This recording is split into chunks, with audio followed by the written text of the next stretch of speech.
So we're out here in the beautiful Karoo National Park, and we're about 3 days in with the Land Cruiser 300 GXR. As you can see, beautiful place, and this is exactly where you want to bring your vehicle. Just a few things about the 300 GXR that's available in South Africa. It's obviously slightly differently spec'd to the ones in Australia, which is their GX and GXL equivalent. I would say this is more similar to their GXL variant. We've got side steps, roof rail standard, 18-inch rims. I've been looking at new all-terrain tires, and unfortunately we cannot change the rim size down because, as you can see, the gap between the rim and the caliper is very minimal, so you would have to keep an 18-inch rim. So it's a bit unfortunate that you cannot use 17-inch rims with higher profile all-terrain tires, and 18-inch tires are generally more expensive. Unfortunately, I was gifted with the beige interior, which reminds me of an old Corolla, but I do still have some memories of that, which is not bad. On the inside, the seating position is quite good. From the previous 200 generation, which I've had two of, I find that this section over here is very frustrating.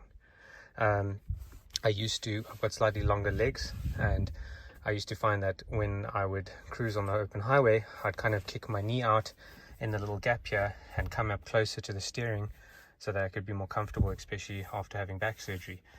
So what I found, sorry for the autofocus problems, so what I found is that this gets in the way, so you're almost forced to keep your leg straight, and this side you can kind of keep it kinked out. This gets a bit annoying, and I wish there was a way to not have this over there. In terms of information, it's a huge improvement from the old 200 GX. And there's a startup. The screen is extremely delayed in its actions, and even when you use the button work, but it's also kind of pointless. One great feature though is that we have Apple Carplay, which a lot of the older 200s didn't even have. So there's already a big improvement from the older GX. Apple CarPlay works quite well. The sound system is actually surprisingly good. The average person would not want more from it. It's got a nice mid-tones, a little bit of bass, good treble, very comfortable for the person buying this car. As you can see, there's a lot of information on here. We've been getting good fuel consumption on all long distance at a bit of speed. We've managed to get 11.8. The motor's still very new with only around 400 kilometers, 600 Ks on it. The things that I found missing massively is the reverse camera.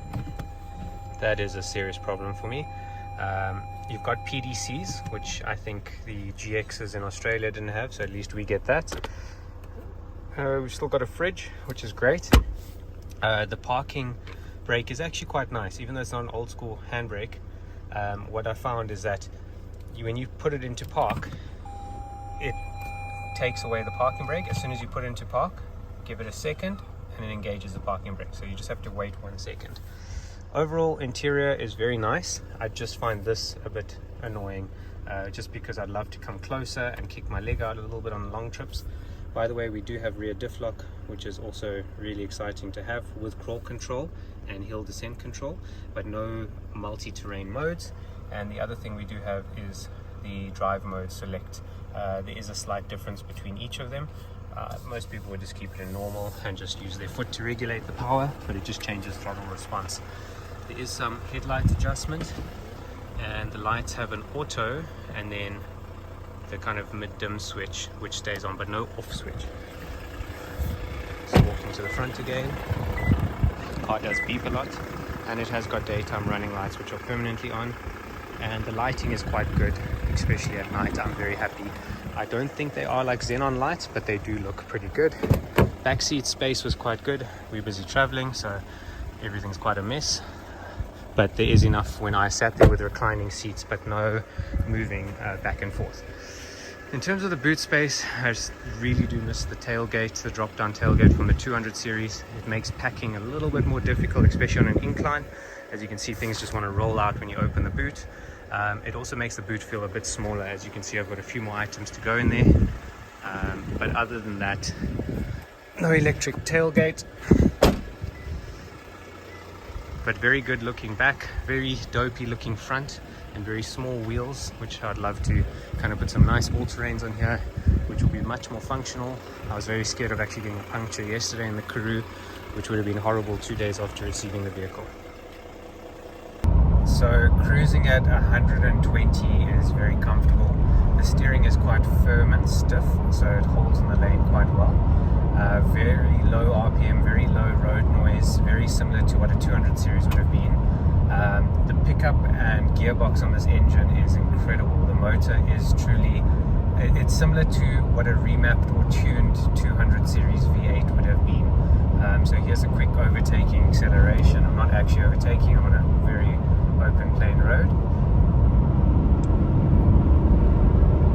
And it's very comfortable, endless amount of torque, just wants to keep pulling.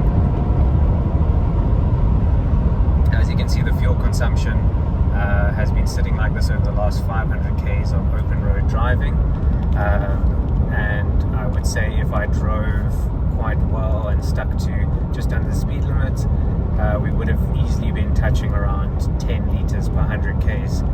The fuel tank size is also not 140 litres like on the previous one, but it is now 110 litres, but because of its lower fuel consumption you might get similar range